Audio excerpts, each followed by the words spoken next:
먼저 읽었던 사도행전 2장 말씀은 초대교회 이야기입니다. 이제 베드로의 성령 세례받고 충만받고 회개한 사람이 하루에 3,000명이었죠. 그래서 그분들이 모여가지고 여기 44절 보면은 믿는 사람이 다 함께 있어 물건을 통용하고 소유를 나눠주고 성전에 모이기를 힘쓰고 집에서 떡을 떼고 하나님을 찬미하고 온 백성 불신자들에게도 칭찬받고, 그러니까 주께서 구원받는 사람을 날마다 더하게 하시니라. 그러니까 하루아침에 3,000명이나 부흥을 했는데 그 다음에 계속 이렇게 그 교회가 부흥하고 성장하고 또 불신자들에게도 인정받고 이런 교회가 됐다는 것이죠. 그런데 그 배경에 뭐가 있냐? 42절 말씀 한번 읽어보겠습니다. 42절 시작. 그들이 사도의 가르침을 받아 서로 교제하고 떡을 떼며 오로지 기도하기를 힘쓰니라.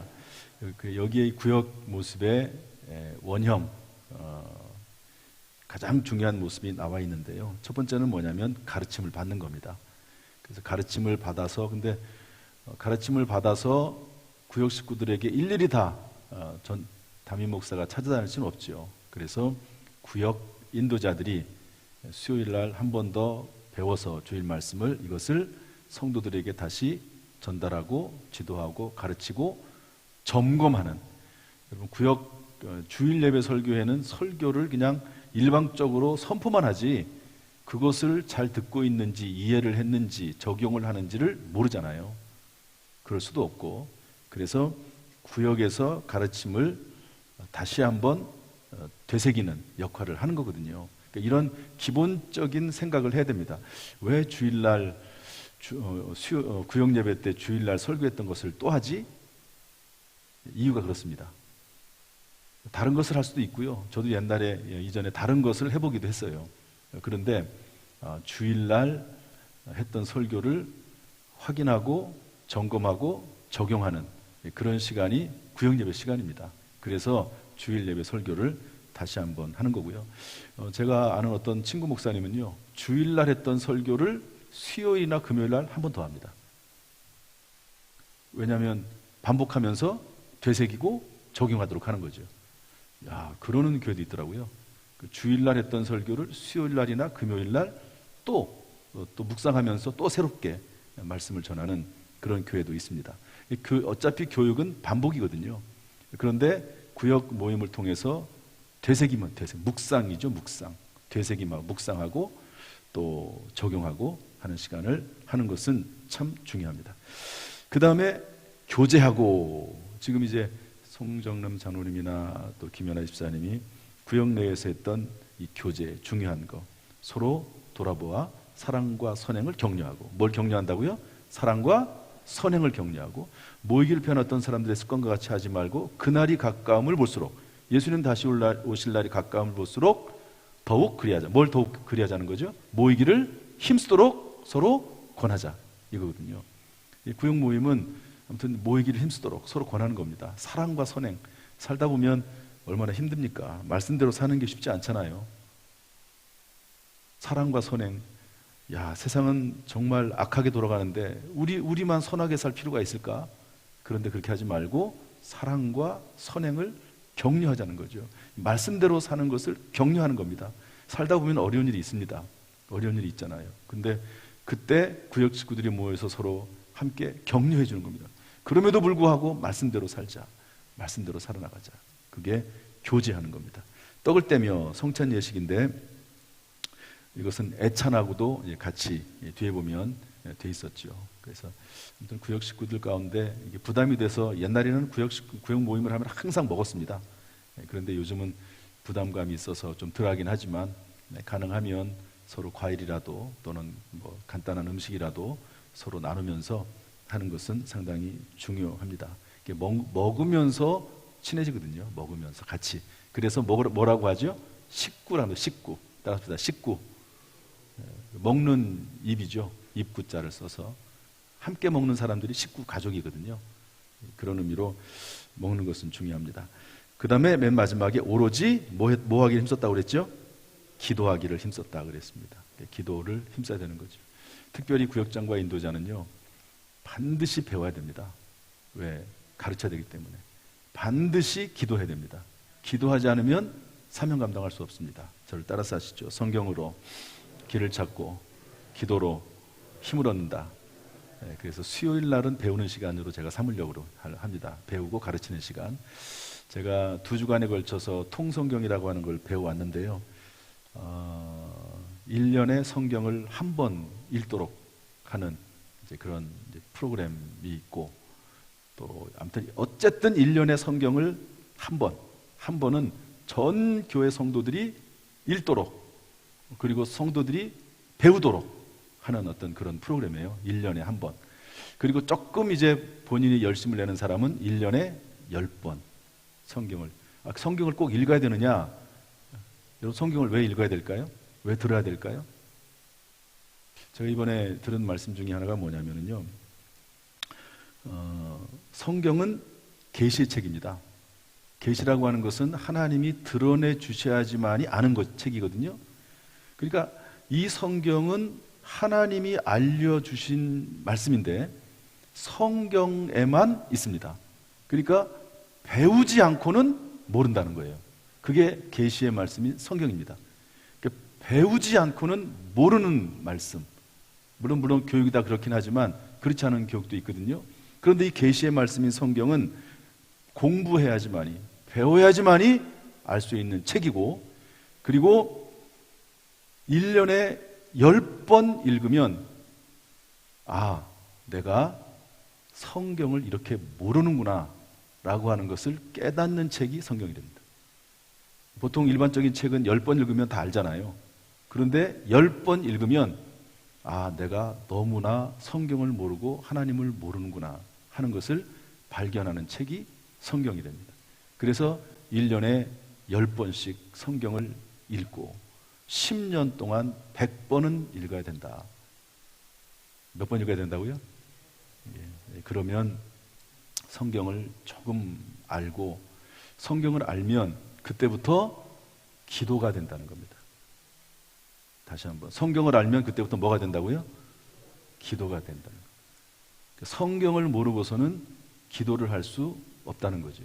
그러면서 성경에 나와 있는 쭉 기도의 사람들의 이야기를 해나가는데 전부 그분들은 성경을 근거로 기도했습니다. 그냥 어떤 문제가 막 닥쳐가지고 그 문제를 해결해 달라고 외치는 게 아니고, 문제가 닥쳐오긴 하지만 그 문제를 위해서 기도할 때 성경을 근거로 기도했다는 거예요. 계시의 말씀을 근거로. 그런 얘기를 이제 제가 배워서, 저도 배우는 거니까, 그러면서 1년에 10번씩은 성경을 읽고 적어도 1년에 한 번씩은 성경을 읽도록, 제가 배우는 과정은 목회자 과정이거든요. 일반 성도들이 배우는 과정이 아니고 목회자들이 성도들에게 1년에 한 번씩은 읽도록 하는 그런 과정으로 설교가 됐든 뭐가 됐든 인도해 가야 된다. 이제 그런 이야기들을 이거든요. 그러면 하나님께서 그 사람을 통해서 꿈을 꾸게 하시고 비전을 갖게 하시고, 특별히 이분이 강조하는 것은 5살입니다. 5살 때부터 성경을 알게 하면 하나님께서 이 아이를 통해서 꿈을 꾸게 하시고 이 아이의 인생과 운명을 바꾸신다. 그런 말씀인데요. 틀린 말이 하나도 없죠. 자, 어쨌든 가르침, 교제, 또 성찬, 애찬, 그 다음에 오로지 기도. 그래서 수요일 날은 배우는 시간이고요. 수요일 날 구역인도자들은 좀 꼭 나오세요. 그 다음에 금요일 날은 기도로 힘을 얻는 시간입니다. 기도로.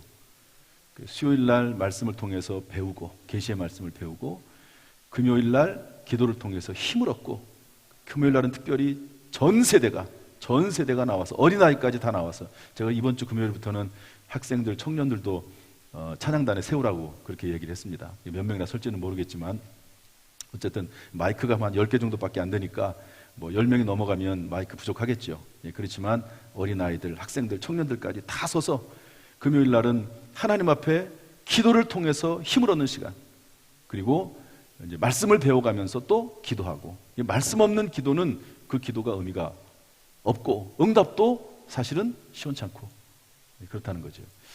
그래서 이런 시간으로 삼는데, 특별히 구역장과 인도자는요, 그래서 수요일은 꼭 나와야 되고 금요일 날은 반드시 나와야 되고, 한번 따라합시다. 수요일은 꼭 나와야 되고 금요일은 반드시 나와야 되고 정 힘들면은 뭐 빠지는 날도 있긴 하겠죠. 그렇지만 마음가짐 자체가 그렇게 해야 된다. 김유성 장로님이 지난번에 한번 심근경색으로 쓰러지셨잖아요.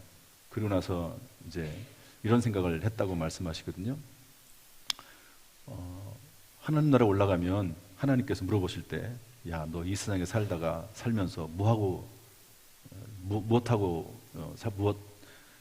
무슨 일 하고 왔냐, 그렇게 물으신다면 뭐라고 대답을 할까, 그런 생각을 했대요. 이게 그만큼 이제 죽음하고 한번 맞닥뜨려 보신 거잖아요. 정말로 죽을 수도 있는 그런 상황이었으니까. 그때가 되면 내가 이 땅에 살다가 하나님 나라에 들어갔을 때 주님께서 야, 너 뭐 하다고 왔냐, 이렇게 물어보시면 뭔가 할 말이 있어야 되잖아요. 여러분들 무슨 말을 하시겠습니까? 하나님, 저는 수요예배 참석해서 말씀 배우고 금요기도에 참석해서 다음 세대를 위해서, 교회를 위해서, 영혼 구원을 위해서, 자녀들을 위해서 기도하다 왔습니다. 그건 할 수 있잖아요. 여러분, 그거 할 수 없나요? 하나님 앞에 그게 얼마나 귀중하고 가치 있는 일입니까? 하나님, 내가 수요예배 나와서 하나님 앞에 말씀 배우고 그 말씀을 누구든지 혹시 필요한 상황에 있는 사람의 그 말씀을 전했습니다. 금요기도에 나와서 하나님 앞에 하나님의 뜻이 이루어달라고, 하나님의 뜻이 교회와 나라와 민족과 다음 세대에 이어질 수 있도록 기도하다 왔습니다. 하나님 앞에 많은 것을 드리지 못해도 충분히 하나님 앞에 무언가 할 수 있는 말이라고 저는 생각을 합니다. 그래서 이 구역장 인도자들은 배워야 되고요, 기도해야 됩니다. 이런 일을 잘 감당하고, 물론 지금도 참 열심히 훌륭하게 잘 감당하시고요. 오늘 이렇게 구역장 인도자들 보기만 해도 제가 마음이 참 기쁩니다. 그러나 조금 더 열심히, 주마가편이라고 달리는 말에 채찍을 가하듯이 잠시 머물다가 사라지는 것이 인생입니다. 우리는 잠시 있다가 사라지는 뭐라고요? 안개니라. 인생이 60이요 70이요 강건한 80이라도 수고와 슬픔뿐이니 신속기간이 우리가 날아가나이다. 점점 주님 오실 날을 우리가 바라보면서 하나님 앞에 배우고 가르치고 기도하는 일에 쓰임받을 수 있기를 주님의 이름으로 축복합니다.